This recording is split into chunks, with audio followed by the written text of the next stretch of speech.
একবার বলেছিলাম যে নারী সদস্যদেরকেও লাঠি চার্জ করছে পুলিশ সদস্যরা, এটাই ছিল আমার ভুল।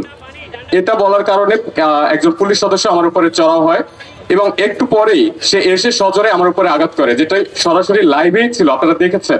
আমার হাতের এখানে আঘাত করে, পরবর্তীতে তিনি আরো এক দুটো আঘাত করেন, যেখানে আমার ফোনটা পড়ে যায়। যখন আমি ফোন তুলতে নিচে যাই, তখন একসাথে তারা 4 থেকে 5 জন মিলে আমাকে পেছন থেকে আঘাত করে। এখন পরবর্তীতে ডিসি মাসুদ সাহেব ওখানে আসে, আমরা তাকে পেয়ে তার কাছে যাই, কারণ এর আগে তিনি মাঝে মাঝেই আমাদেরকে সহযোগিতা করেছেন, আমরা অস্বীকার করি না। কিন্তু কালকে যখন তার কাছে আমরা বললাম যে আমাদের উপরে আঘাত করা হয়েছে এবং সেটা ইন্টেনশনালি তার আঘাত করেছে, সেটা তিনি এড়িয়ে গেলেন, তিনি কোনো কথাই বললেন না, কোনো জবাব দিলেন না। পাশাপাশি তিনি থাকা অবস্থায় আরেকজন পুলিশ সদস্য আমাদেরকে গলা ধাক্কা দিয়ে বের করে দিল। সেটির ফুটেজও আপনারা হয়তোবা সোশ্যাল মিডিয়ায় দেখে থাকবেন।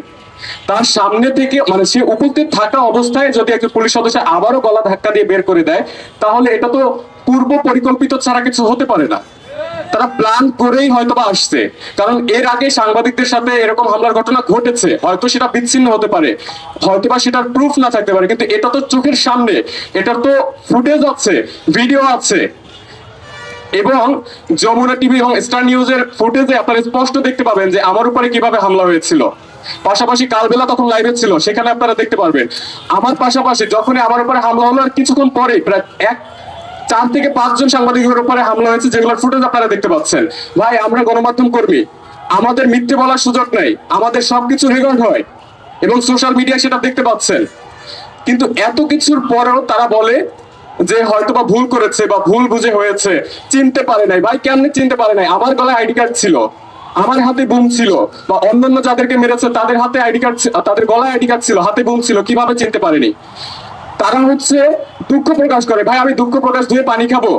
আমার হাতে ইনজুর্ড হয়েছে, আমি ব্যথা পেয়েছি, আমার শরীরে জ্বর, আমি আপনার দুঃখ প্রকাশ দিয়ে কি করব? এর আগেও তারা, মানে যতবারই গণমাধ্যমের উপরে তারা এই ধরনের ঘটনা ঘটায়, দুঃখ প্রকাশ কিংবা ছোট একটা বিবৃতির মাধ্যমে দায় এড়িয়ে যায়। এটা দিয়ে আমরা করবোটা কি?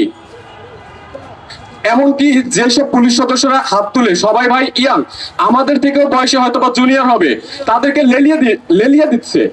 সিনিয়রদের অনুমতি ছাড়া তারা কাউকে মারবে, এটা আমরা বিশ্বাস করি না। বিশ্বাস করতাম যে যদি ডিসি মাসুদের সামনে বসে আমাদেরকে আঘাত না করতো, তার সামনে বসে আঘাত করার পরেও তিনি কোনো প্রতিবাদ করেননি, তাহলে আমরা কিভাবে ভাববো যে এটা সিনিয়রদের অনুমতি ছাড়া হয় নাই? আমরা এই বিবৃতি চাচ্ছি না বা কোনো ধরনের ওই যে দুঃখ প্রকাশ চাচ্ছি না। পারলে বিচার করুন এবং সেটা সম্মুখে করেন, কি কি ব্যবস্থা নিয়েছেন তাদের উপরে সেটা আমাদেরকে দেখান, আমরা সেটা তুলে ধরবো। ধন্যবাদ সবাইকে।